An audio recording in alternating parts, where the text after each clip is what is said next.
Hello, അസ്സലാമു അലൈക്കും. ഇന്ന് നമുക്ക് നല്ല സോഫ്റ്റ് ആയിട്ടുള്ള അപ്പം ഉണ്ടാക്കിയെടുക്കാം കേട്ടോ. അതും അരിപ്പൊടി കൊണ്ട് 5 മിനിറ്റിൽ ഉണ്ടാക്കിയെടുക്കാം. തലേദിവസം കൂട്ടി വെക്കും ഒന്നും വേണ്ട. 5 മിനിറ്റ് കൊണ്ട് നമുക്ക് അപ്പം റെഡിയാക്കി എടുക്കാം കേട്ടോ. നല്ല സോഫ്റ്റ് ആയിട്ടുള്ള അപ്പമാണ്. അരിപ്പൊടി മാത്രം മതി, വേറൊരു പൊടി ഒന്നും ചേർത്ത് കൊടുക്കേണ്ട ആവശ്യമില്ല കേട്ടോ. അപ്പോൾ ഇതാ നമ്മുടെ അടിപൊളി അപ്പമാണ്. ബാക്ക് ഭാഗമൊക്കെ കണ്ടിരുന്നു, നല്ല ഹോൾസ് എടുത്തിട്ട് അതേപോലെ അരിപ്പൊടി വെച്ചിട്ടാണെന്ന് വെച്ചിട്ട് നിങ്ങൾക്ക് ഒരു പേടിയും പേടിക്കണ്ട. നല്ല സോഫ്റ്റിൽ നമുക്ക് ഉണ്ടാക്കിയെടുക്കാൻ പറ്റും കേട്ടോ. അപ്പോൾ ഇനി മടി പിടിച്ചിരിക്കുന്ന സമയത്തൊക്കെ ഇതുപോലത്തെ അപ്പം ഉണ്ടാക്കിയെടുക്കാം കേട്ടോ. എളുപ്പത്തിൽ ഉണ്ടാക്കിയെടുക്കാനും പറ്റും. 2 കപ്പ് അരിപ്പൊടി കൊണ്ട് 8 പേർക്ക് നമുക്ക് ഉണ്ടാക്കിയെടുക്കാം കേട്ടോ. വയറ് നിറയെ കഴിക്കാൻ പറ്റും 8 പേർക്ക് കേട്ടോ. അപ്പോൾ ഇതാ നല്ലൊരു റെസിപ്പിയാണ്. നമുക്കിത് എങ്ങനെ ഉണ്ടാക്കണം നോക്കിയാലോ. അപ്പോൾ ഇതാ ഞാൻ അരിപ്പൊടിയാണ് എടുത്തിട്ടുള്ളത്. പച്ചരിയുടെ പൊടിയാണ് കേട്ടോ. ഞാൻ വറുക്കാത്ത പൊടിയാണ്, ഞാൻ വീട്ടിൽ തന്നെ പൊടിച്ചെടുത്ത പൊടിയാണ് കേട്ടോ. അതൊരു 2 കപ്പ് എടുത്തിട്ടുണ്ട്. അതൊരു ബൗളിൽ ഇട്ട്, വറുത്ത പൊടി ആയാലും കുഴപ്പമൊന്നുമില്ല കേട്ടോ.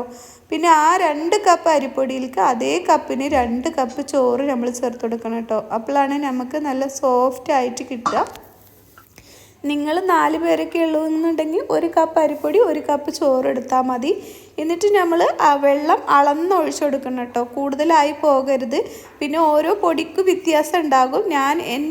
ഞാൻ എടുത്ത പൊടിക്ക് എനിക്ക് കറക്റ്റ് വെള്ളമാണ് കേട്ടോ ഞാൻ പറയുന്നത്. ഇപ്പോൾ ഞാൻ 3 കപ്പ് വെള്ളം ഒഴിച്ചു കൊടുത്തിട്ടുണ്ട്. എന്നിട്ട് ഇതിലേക്ക് ആവശ്യത്തിനുള്ള ഉപ്പ് ചേർത്ത് കൊടുക്കാം.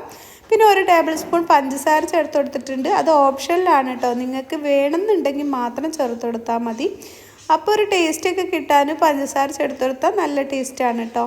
അപ്പോൾ ഇത് നമുക്ക് നന്നായി ഒന്ന് ഇളക്കിയെടുക്കാം. എന്നിട്ട് മിക്സിയുടെ ജാർ എടുത്തിട്ടുണ്ട്. അപ്പോൾ എൻ്റെ തേങ്ങ ഇതുപോലെയാണ്, അതുകൊണ്ട് ഞാൻ 1 കപ്പ് തേങ്ങ എടുത്തിട്ടുണ്ട് കേട്ടോ. ആദ്യം ഒന്ന് ക്രഷ് ചെയ്തെടുക്കുന്നുണ്ട്. അതിനോടൊപ്പം ഇട്ടിട്ട് ഇളക്കി കൊടുത്തിട്ടുണ്ടെങ്കിൽ അരഞ്ഞ് കിട്ടൂല എന്ന് വെച്ചിട്ടാണ് കേട്ടോ ഇതുപോലെ ചേർത്ത് കൊടുത്തിട്ടുള്ളത്. അപ്പോൾ 1 കപ്പ് തേങ്ങയാണ് കേട്ടോ നമുക്ക് വേണ്ടത്. ഇനി നമ്മൾ മിക്സ് ചെയ്തെടുത്ത പൊടി ഉണ്ടല്ലോ, അത് ഇതിലേക്ക് ചേർത്ത് കൊടുക്കാം. എന്നിട്ട് നമുക്ക് പേസ്റ്റ് പോലെ അരച്ചെടുക്കാം. കണ്ടോ, നമ്മൾ ഒഴിച്ചെടുക്കുമ്പോൾ ലൂസിലാണ്, പക്ഷെ അരച്ച് വന്നപ്പോൾ ഇതുപോലെ തിക്കിലാണ് കേട്ടോ നമുക്ക് കിട്ടിയിട്ടുള്ളത്. എന്നിട്ട് നമ്മളിതൊരു ബൗളിലേക്ക് ഒഴിച്ചു കൊടുക്കുകയാണ് കേട്ടോ ചെയ്യണത്. അപ്പോൾ ഇത്ര തിക്കിലല്ല നമുക്ക് വേണ്ടത്. അപ്പം ഞാനൊരു 1/4 ഗ്ലാസ് വെള്ളം, നമ്മുടെ 1/4 കപ്പ് വെള്ളം നമ്മുടെ മിക്സിയുടെ ജാറൊന്ന് കഴുകിയിട്ട് ഒഴിച്ചു കൊടുക്കുന്നുണ്ട് കേട്ടോ. ഇപ്പോൾ ഇതാ ഞാൻ 1/4 കപ്പ് വെള്ളം ഒഴിച്ചു കൊടുത്തിട്ടുണ്ട്. എന്നിട്ട് ഇതാ ഒരു 1/4 ടീസ്പൂൺ ബേക്കിംഗ് സോഡയാണ്. നമ്മൾ ഇൻസ്റ്റൻ്റ് ആയിട്ടല്ലേ ഉണ്ടാക്കിയെടുക്കുന്നത്, അതുകൊണ്ട് നമ്മളിത് ചേർത്ത് കൊടുക്കുന്നുണ്ട് കേട്ടോ. 1/4 ടീസ്പൂൺ മതി, കൂടുതലൊന്നും ചേർത്ത് കൊടുക്കണ്ട. 1/4 ടീസ്പൂൺ ചേർത്ത് കൊടുത്തിട്ട് നല്ലോണം ഒന്ന് മിക്സ് ആക്കി എടുക്കാം. എന്നിട്ട് നമ്മുടെ ബാറ്റർ ഒന്നിങ്ങനെ ഒഴിച്ച് നോക്കുമ്പോൾ തിക്കാണച്ച ഒരു 1/4 ഗ്ലാസും കൂടി ഒഴിച്ചു കൊടുക്കണം കേട്ടോ, വെള്ളം 1/4 കപ്പും കൂടി. അപ്പോൾ ഇത് കുറച്ച് തിക്കിലാണ്. അപ്പോൾ ഞാനൊരു 1/4 കപ്പും കൂടിയും വെള്ളം ഒഴിച്ചു കൊടുത്തിട്ടുണ്ട്. മൊത്തത്തിൽ 3.5 കപ്പ് വെള്ളമാണ് കേട്ടോ നമുക്ക് വേണ്ടത്. പിന്നെ ഓരോ പൊടിക്കും വ്യത്യാസമായിരിക്കും കേട്ടോ, അപ്പോൾ അതിനനുസരിച്ച് ഒഴിച്ചെടുക്കുക. ഇതുപോലെയാണ് കേട്ടോ നമ്മുടെ ബാറ്റർ വേണ്ടത്. കണ്ടല്ലോ, ഇത്രയും ലൂസിലാണ് കേട്ടോ വേണ്ടത്, എന്നാൽ കൂടുതൽ ലൂസും അല്ല. അപ്പോൾ എന്നിട്ട് നമ്മളിത് 1 മിനിറ്റോളം ഒന്ന് ഇതുപോലെ ഒന്ന് നന്നായി ഇളക്കി കൊടുക്കുക കേട്ടോ. അപ്പോഴാണ് എല്ലാ ഭാഗത്തും നമ്മുടെ ബേക്കിംഗ് സോഡ ആവുള്ളൂ, നല്ല ബബിൾസ് ആയിട്ടുള്ള അപ്പോൾ നമുക്ക് കിട്ടുള്ളൂ കേട്ടോ. അപ്പോൾ അതാ ഞാൻ നന്നായി ഒന്ന് ഇളക്കി കൊടുക്കുന്നുണ്ട്. 1 മിനിറ്റൊന്നും വേണമെന്നില്ല, ഇത്രയും ഇളക്കി കൊടുത്തിട്ടുണ്ട്.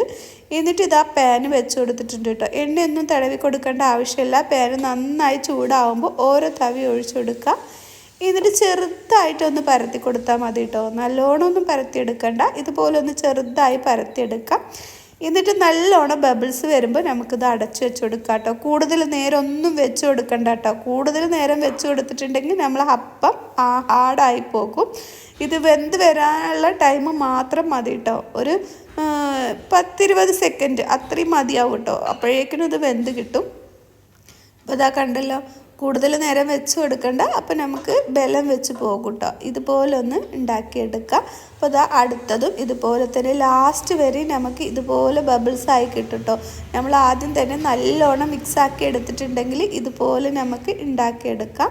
അപ്പോൾ ഇതാ നല്ല ബബിൾസ് വരുമ്പോൾ അടച്ചു വെച്ച് കൊടുക്കാം. അപ്പോൾ നിങ്ങൾക്ക് എളുപ്പത്തിൽ ഉണ്ടാക്കാൻ പറ്റിയ അടിപൊളി ബ്രേക്ക്ഫാസ്റ്റ് ആണ് കേട്ടോ. ഇതിലേക്ക് ഏത് കറി നമുക്ക് ചേരും. അപ്പോൾ കണ്ടല്ലോ, നല്ല സോഫ്റ്റ് ആയിട്ടുള്ള നല്ല ടേസ്റ്റി ആയിട്ടുള്ള അപ്പമാണ്. അപ്പോൾ എൻ്റെ വീഡിയോ നിങ്ങൾക്ക് ഇഷ്ടമാവുകയാണെന്ന് വെച്ചാൽ റിലേറ്റീവ്സിനും ഫ്രണ്ട്സിനും ഒക്കെ ഒന്ന് ഷെയർ ചെയ്ത് കൊടുക്കണേ. അപ്പോൾ ലാസ്റ്റ് വരെ നമുക്ക് ഇതുപോലെ തന്നെ കിട്ടിയിട്ടുണ്ട് കേട്ടോ. ഞാൻ ഇതൊക്കെ ലാസ്റ്റത്തെയാണ്. അപ്പോൾ അടുത്ത വീഡിയോയുമായി വീണ്ടും വരാം. അസ്സലാമു അലൈക്കും.